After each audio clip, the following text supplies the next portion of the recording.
Et moi, je me dis, tu as 3000 ESN sur le marché qui voient que c'est de plus en plus dur de staffer ses salariés parce qu'ils deviennent tous freelance. Et je me dis, il y a peut-être un certain nombre qui vont se dire, OK, on va se transformer, on va essayer de staffer des freelances, on va staffer des salariés. Bah ouais, bien sûr. Et donc, quand tu es dans cette situation, tu as besoin de quoi? Tu as besoin d'une marketplace, encore, un site web, sur lequel tu peux voir qui est freelance, qui est dispo, à quel prix, qui maîtrise la techno, etc.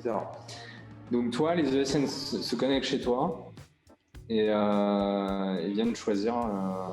Exactement. Choisir chez toi des profils disponibles. Tu es une ESN. Ouais. Tu cherches un Ruby on Rails pour tes clients à 400 € au jour. Tu tapes OK, montre-moi tous les mecs qui maîtrisent du Ruby on Rails à 400 € au jour. Et moi, je te sors toute la liste. OK. Et en fait, la particularité de Jean-Michel, c'est que les freelances ne viennent pas s'inscrire directement sur la plateforme. C'est nous qui allons les chercher avec des robots partout où ils sont. Alors ça, on va y revenir. Et surtout, le gros challenge, c'est qu'il faut aller récupérer les freelances. Alors ça, j'allais te poser la question, parce que ça, c'est quand même un truc qui est juste énorme dans ce que vous proposez. Comment vous allez récupérer tout ça? Est-ce que tu peux nous en parler? En fait, dans le secteur de l'informatique, quasiment tout le monde a LinkedIn. Alors, il n'est pas forcément à jour, il n'est pas forcément rempli, mais quasiment tout le monde en a.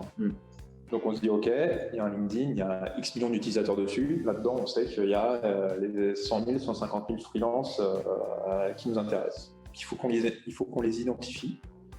Et il faut surtout qu'on apporte la valeur ajoutée que ne nous donne pas LinkedIn, qui est dispo, à quel prix et quelles sont ses coordonnées. Parce que le SN, quand elle trouve un freelance, elle veut l'appeler. Oui, bien sûr. Et donc on se dit, OK, il va falloir qu'on récupère sur LinkedIn tous ces mecs-là, on prend leur data publique et on les remet chez nous. OK. Et on leur a vérifié tous les X semaines sur son LinkedIn s'il n'a pas changé un truc, auquel cas on met à jour. Donc si j'utilise le mot que j'ai envie d'utiliser, vous scrapez, vous allez récupérer, vous aspirez les données de LinkedIn, entre guillemets. Ouais, complètement. Ouais.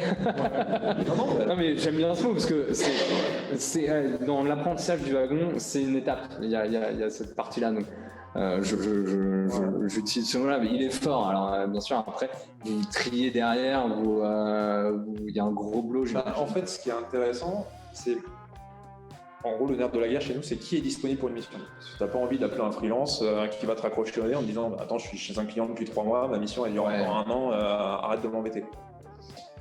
Donc qu'est-ce qu'on fait? On va regarder un peu sur toutes les sources qui est disponible. Donc on va voir qu'il y a un mec qui s'est mis sur la fédération des freelances SAP, clac, ah bah tiens, là, tel profil LinkedIn là, qu'on a attrapé il y a 6 mois, en fait on sait qu'il est dispo, là regarde, il s'est mis à jour ici. On va regarder ce qui se passe sur l'APEC, sur Malte, donc tous les sites. Vous croisez en fait toutes les infos que vous arrivez à récupérer, vous les croisez et comme ça vous arrivez à sortir agrégateur moteur de recherche. OK. Et comme ça vous arrivez à sortir des profils qui vont correspondre aux besoins des ESN derrière. Ouais, dès le début, du coup on arrive là aujourd'hui, au bout de 2 ans, on a 80 000 profils. C'est énorme. Et on est 3 fois au-dessus tous les autres, quoi. C'est énorme. Le boulot qu'il y a derrière, on ne s'en rend pas compte. Enfin,